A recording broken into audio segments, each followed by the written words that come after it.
Bhagavate Ramakrishnaya.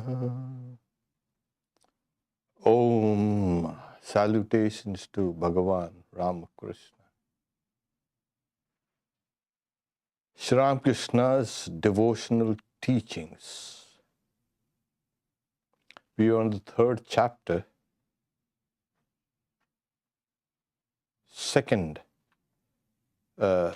aphorism. Rather, it's not a second, the third. It's a very interesting teaching here. Sri Ramakrishna says, when the Kundalini is awakened, one attains bhava, bhakti, prema, and so on. This is the path of devotion.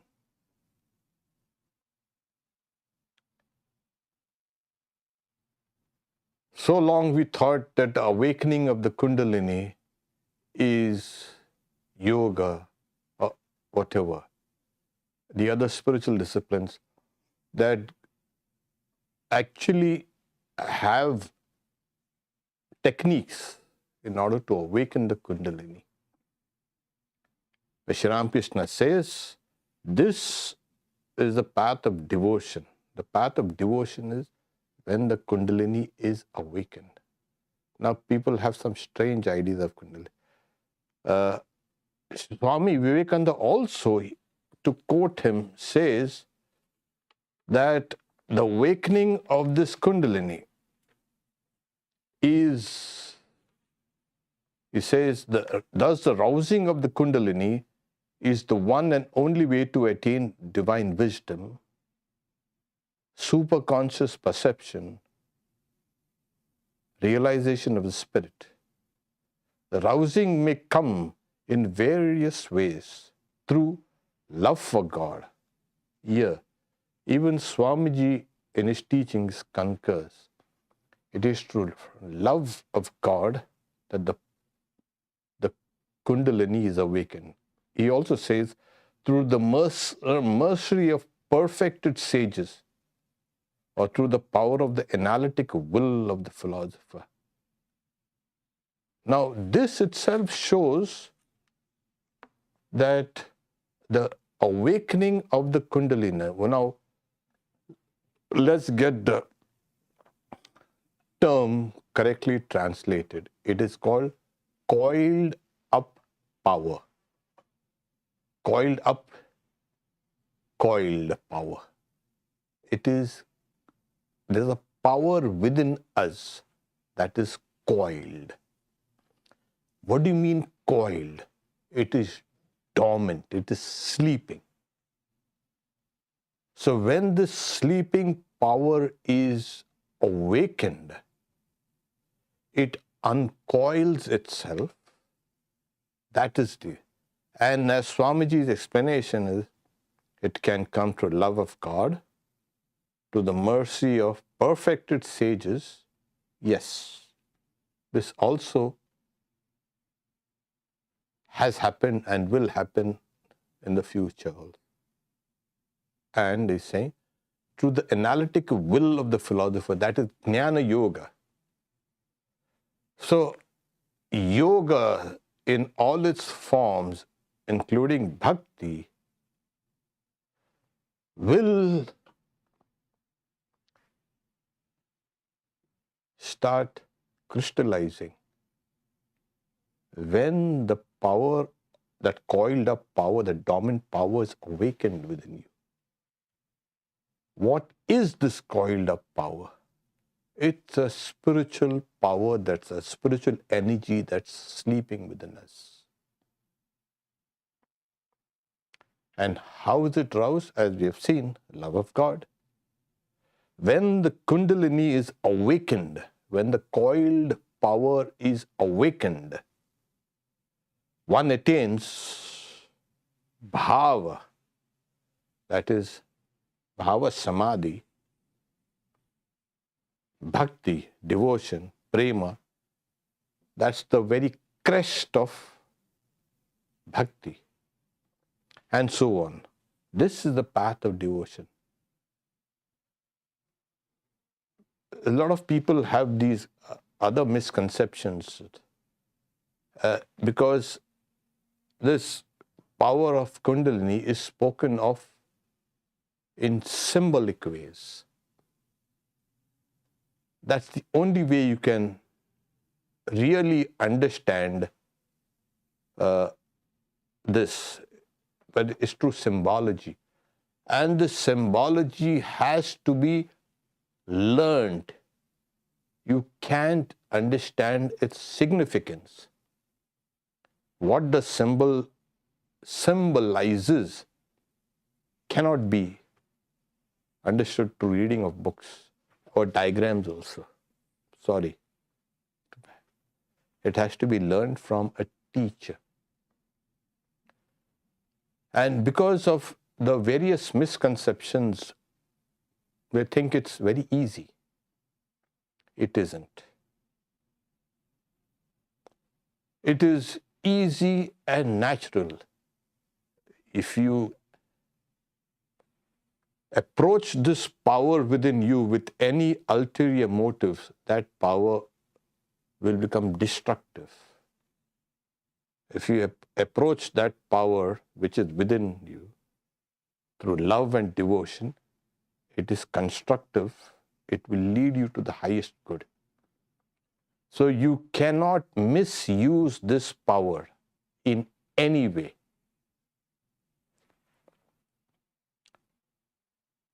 Swami Shardananda, in his Divine Play of Sri Ramakrishna, he says there are two things here. Whenever you speak of the Kundalini, you have to speak of something which is its goal, its end. You cannot say the sleeping power. What does it do then?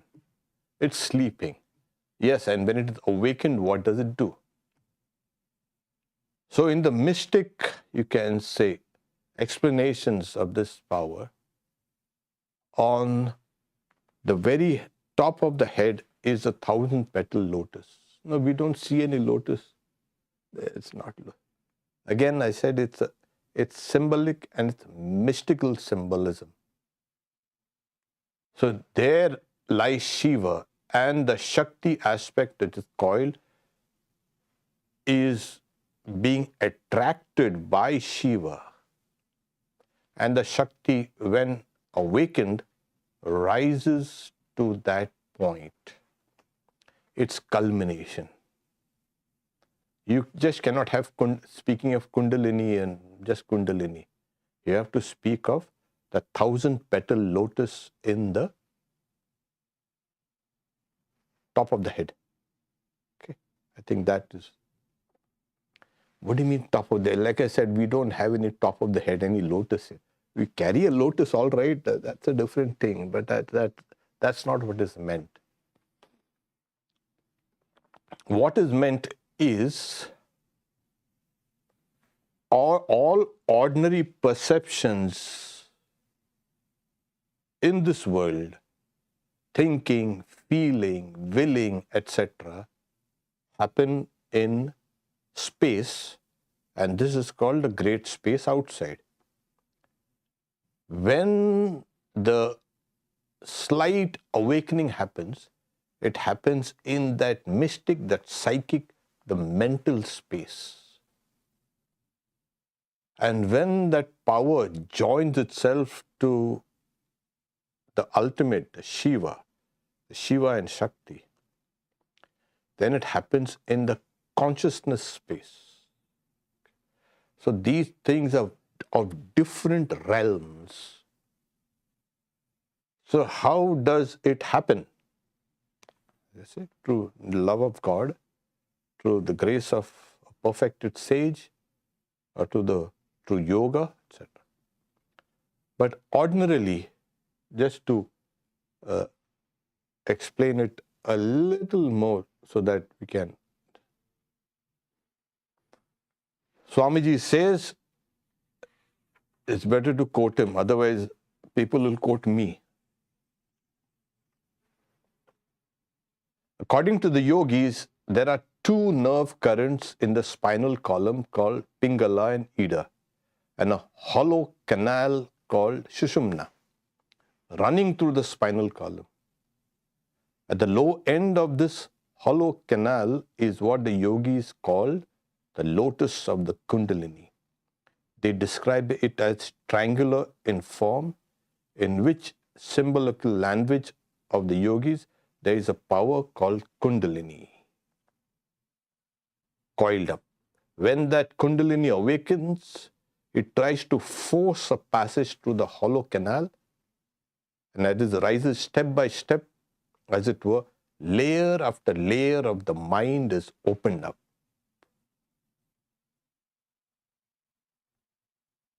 And all the different visions and wonderful powers come to the yogi. When it reaches the brain, the yogi is perfectly detached from the body and mind. The soul finds itself free. So this is what is called the Kundalini. It's a very vast subject. Ordinarily, how do we awaken it? By thinking of God, meditation, japa, prayers, etc. It awakens the Kundalini. So this is the best one. But these things are spiritual practices, but they also memories, impressions. Yes, there comes a time in the life of a spiritual aspirant when the worldly impressions in the mind are overtaken or subdued, or the spiritual impressions increase. And when they increase, this is the cause of the awakening of the Kundalini. I think it's better. So, love of God, prayers, meditation, singing His glory, all these things, they form, as it were, a vast store of good karma. Karma and memory and samskaras kind of fall in the same category. So, every time you're doing good karma, praying, etc., this karma increases in you. And as it keeps on increasing, so the intensity for the love of God will increase it very quickly. And this is the one of the causes of awakening the coiled power. So the idea is you keep on increasing all the karma or the impressions related to the love of God. As it keeps on increasing and increasing, the karma of worldly karma of ignorance decreases. And as this increases, this happens. So this is the reason why when Sri Ramakrishna, this is the path of devotion. So constantly thinking, loving, praying, meditating, repeating God's name is the cause, is Bhakti Yoga, is the cause of awakening the Kundalini. Then he's saying, one attains the entire spiritual realm. There is nothing which the person cannot attain. Not in the worldly sense. As I mentioned, our lives revolve around this external world. This is the external space. But in the internal space, the space of the mind,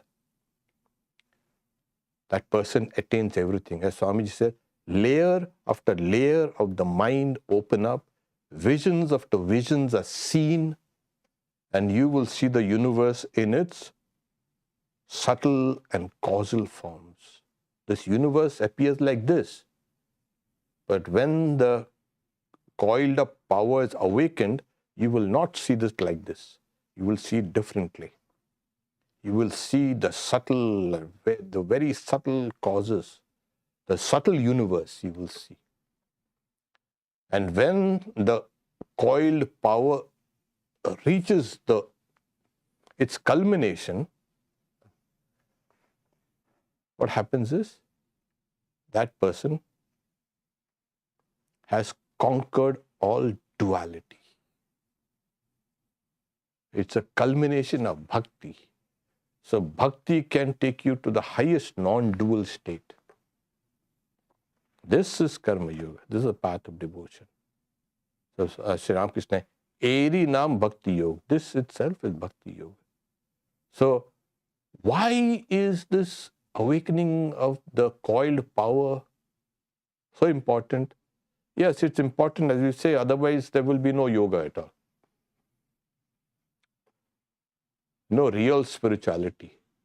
He will talk about it in the next teaching. So, Bhakti Yoga is natural.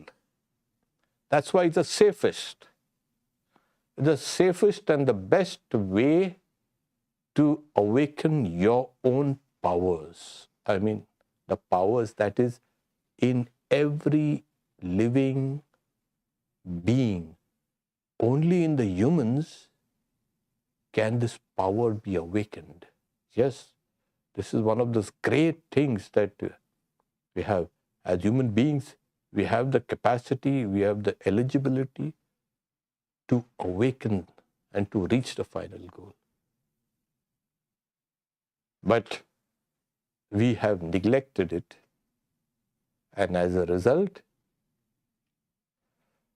it is lying dormant within us. And so we have become material in our looks, in our thoughts, in our words, etc.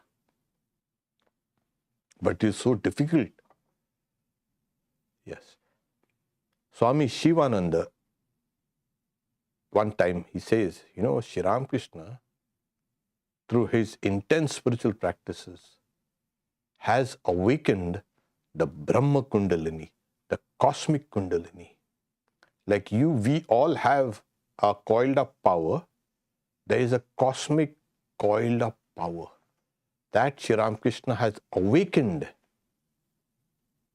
And because of that cosmic power which is awakened, now our individual cosmic coiled up power is helped by that. People think, oh, they are doing spiritual disciplines. Yes, Sri Ramakrishna has done it for you. This is a great opportunity. This is a very important, because it might take years and years and years. But now, in this case, Sri Ramakrishna himself, he never said it, but his disciples say he has awakened that cosmic coiled up power called the Divine Mother. The Shakti is called the Divine Mother. So because of that awakening, our awakening is become even easier. And the easiest way towards the further awakening is through Bhakti Yoga. I think this is more or less okay. We don't have to go through the mystical explanations of coiled up power. The next is, the fourth is, one's spiritual consciousness is not awakened by mere reading of books. Yeah. One should also pray to God. The Kundalini is aroused if the aspirant, that is the spiritual aspirant, feels restless for God. Here, now he is giving you the very basis of this awakening. Devotion, yes, constantly, as much as possible, not constantly, not at least for you. to pray, to love God, to worship God, to go on a pilgrimage, to hear about God, etc., etc. All these things are necessary. But these are the means, but there's another cause for these means. And what is the cause? Restlessness for God. The aspirant feels restless for God. This is, when you have this, then you will get bhakti. Very strange. The forms of bhakti. And then there is awakening.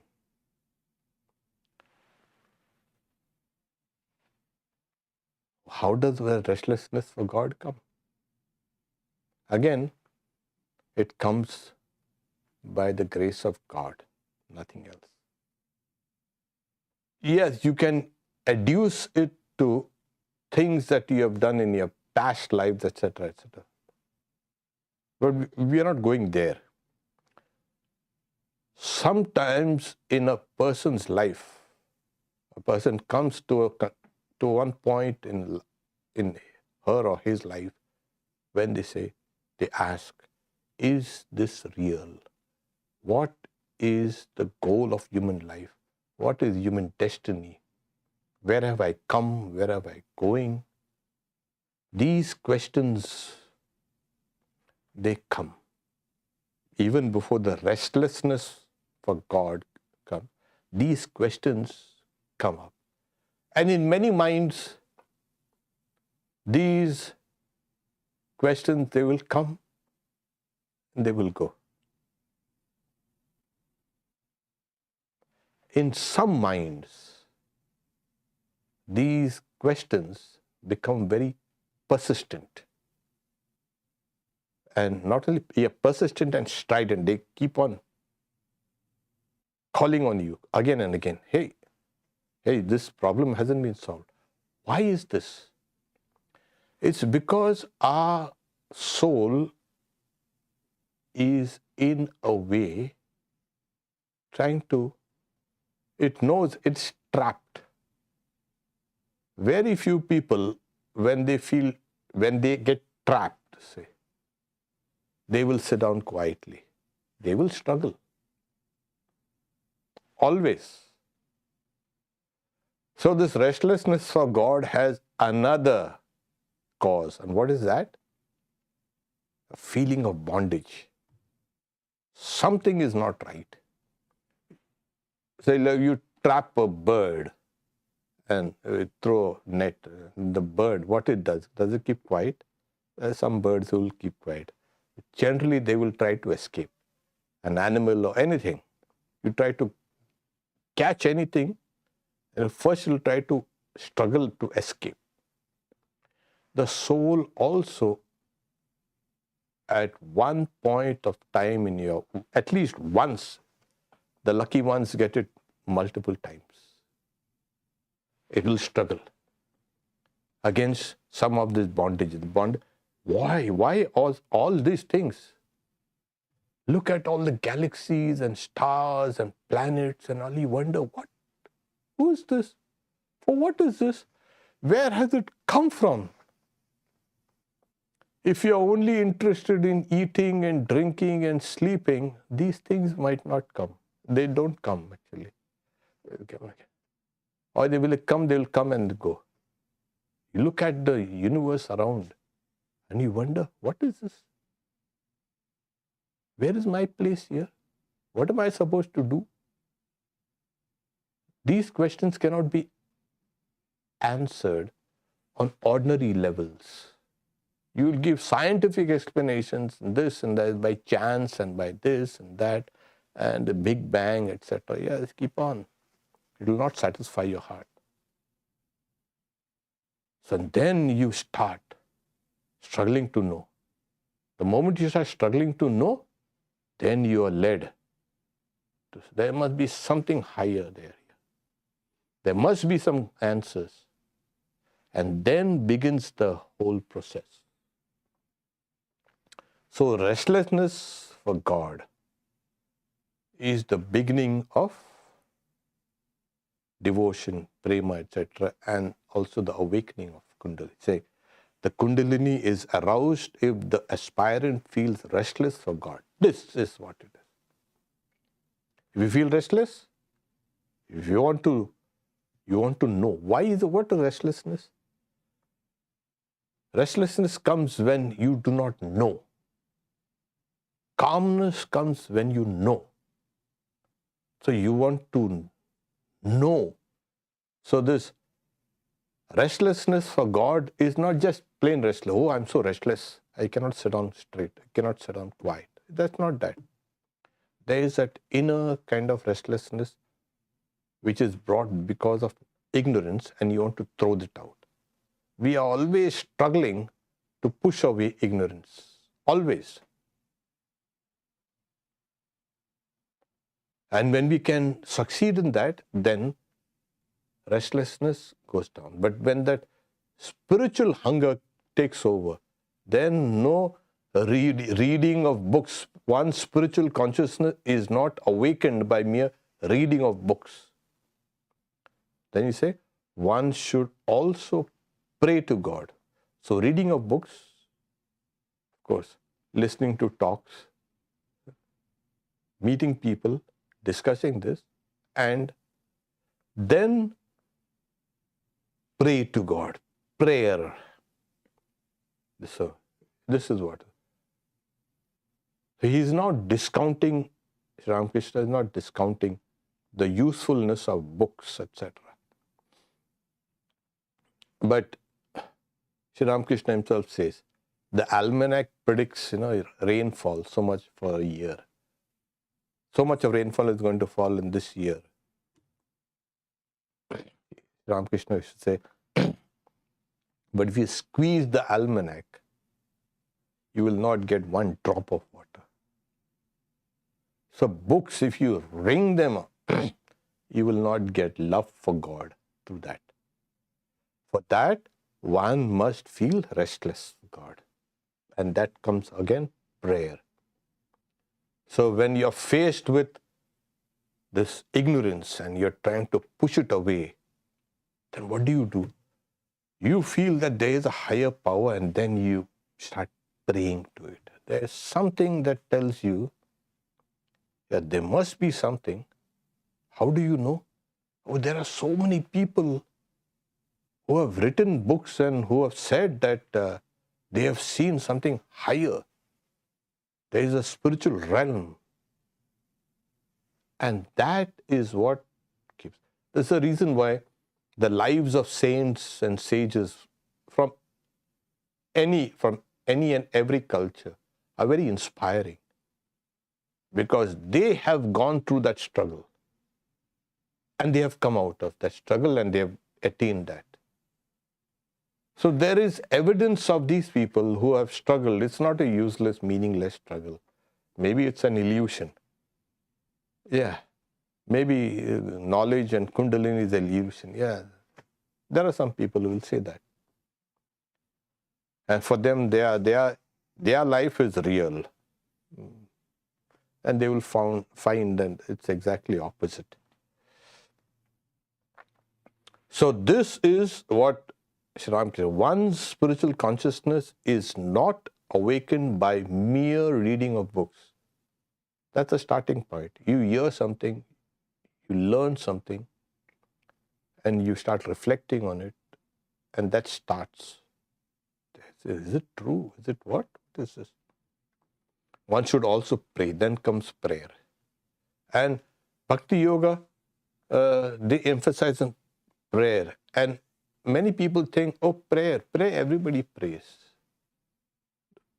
How many people are praying?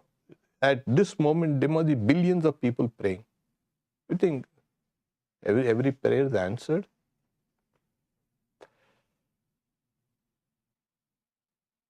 If you pray for the mundane things, those are the prayers may or may not be answered. But if you pray for light, for love, for knowledge, for truth, these things will be answered. And Swamiji also says, don't pray for anything here. Small things. Pray for love of God, renunciation, knowledge. These prayers are answered. So you must make a distinction. All prayers, people all praying, oh, may I get a job, may my children pass school, may my child get admission in this big school. All right. So these are also prayers. But there's a clear distinction between prayer for the love of God and ordinary prayers. Maybe we could go on, but we can keep here. So here now Sri Ramakrishna is coming down to the practical aspects. So he said, what is the meaning of bhakti? It is to adore God with body, mind and words, speech rather. With body means to serve and worship God with one's hands, to go to holy places with one's feet, hear the chanting of the name and glories of God with one's ears, and behold the divine image with one's eyes. So this is very practical. With body, mind and speech. How the body? Yes, this is the body, this is the serve and worship God with one's hands.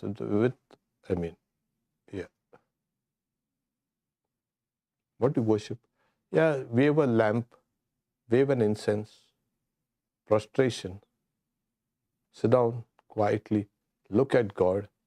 And speech also, where you see, hearing the chanting of the name of glories of God with one's ears. So, with the ears, these are the means, the physical means to attaining bhakti.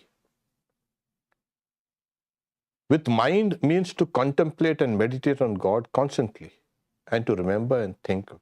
So in the mind, the mental worship is this, to meditate and to think. That is,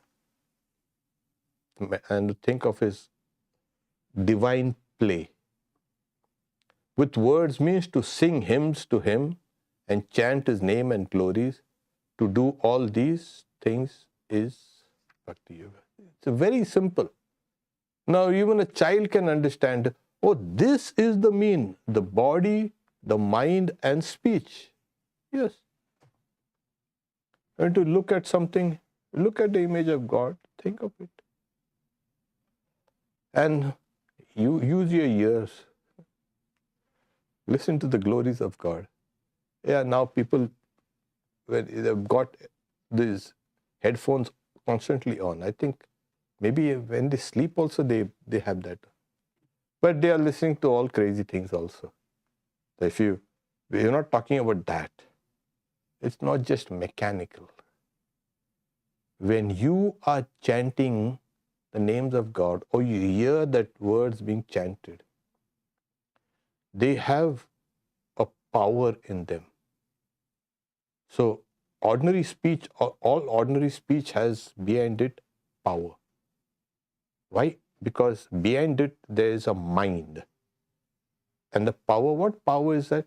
It's a prana. That's the power, that's the vital energy. So that's why listening to live music, as you can see, is much better than listening to mechanically recorded. If you go to a rock concert and see what happens, it's all live. Yeah, what happens? And then you listen to that same thing in your room, the intensity has gone down. So one of the reasons why in Bhakti Yoga they say they chant together. Like Chaitanya is like, chant the name of the Lord and His glories unceasingly, that the mirror of the heart may be wiped clean. So chant. So as you chant, and others chant with you, and we all chant together, That is Bhakti Yoga. So you can do it to the ears, to the eyes, to the feet. To the feet is saying, go to holy places, go to temples, go to churches, go to synagogues, go everywhere. Go there. And then with the hands, yes, arrange flowers, put these incense sticks, clean that place there. So serve the Lord. So with their body, serve the Lord with the body, serve the Lord with the mind. How do you do that with the mind?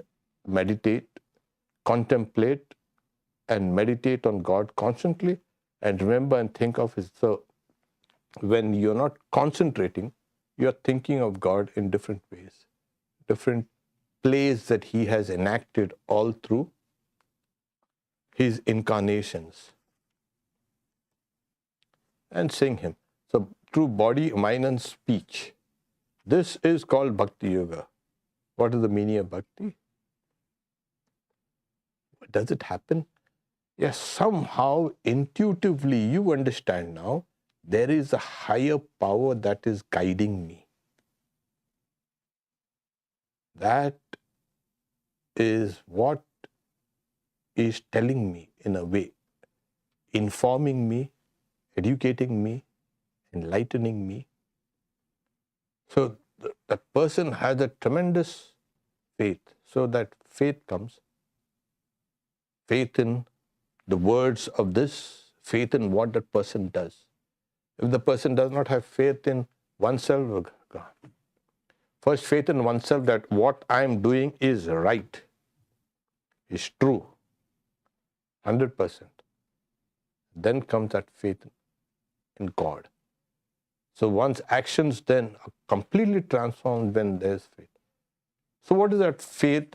Faith is one type of knowledge.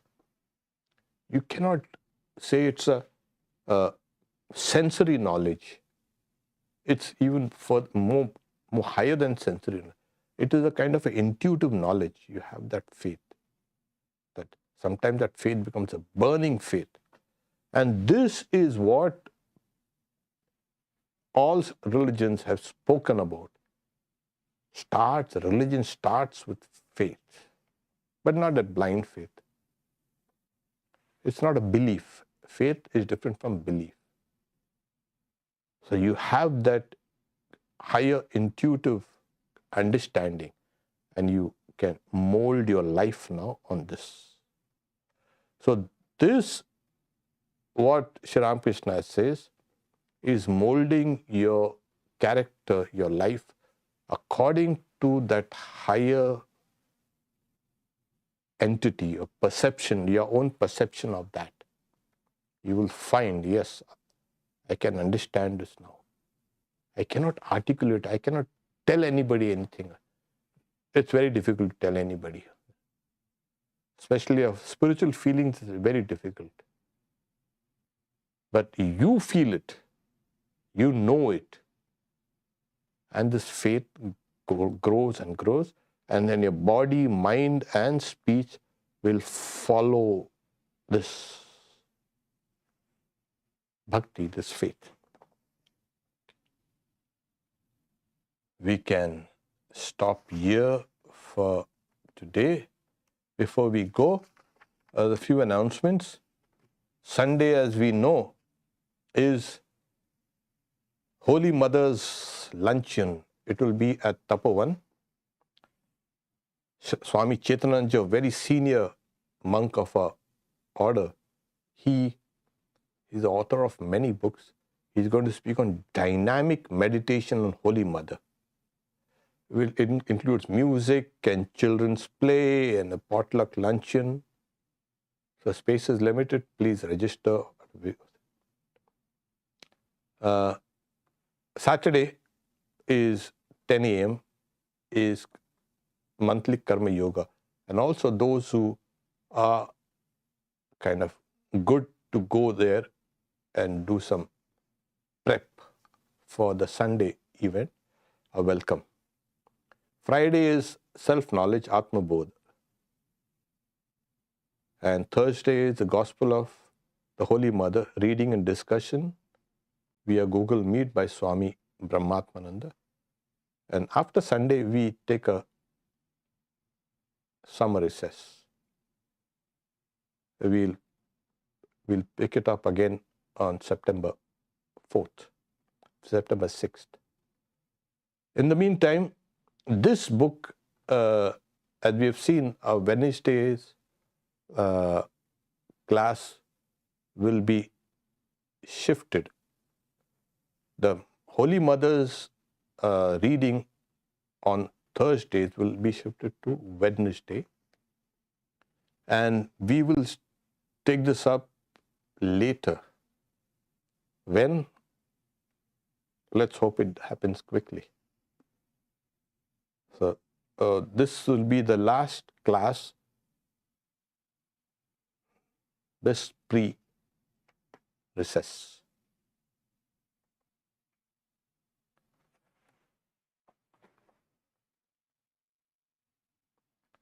Om Shanti Shanti Shanti Harihi Om Tat Sat.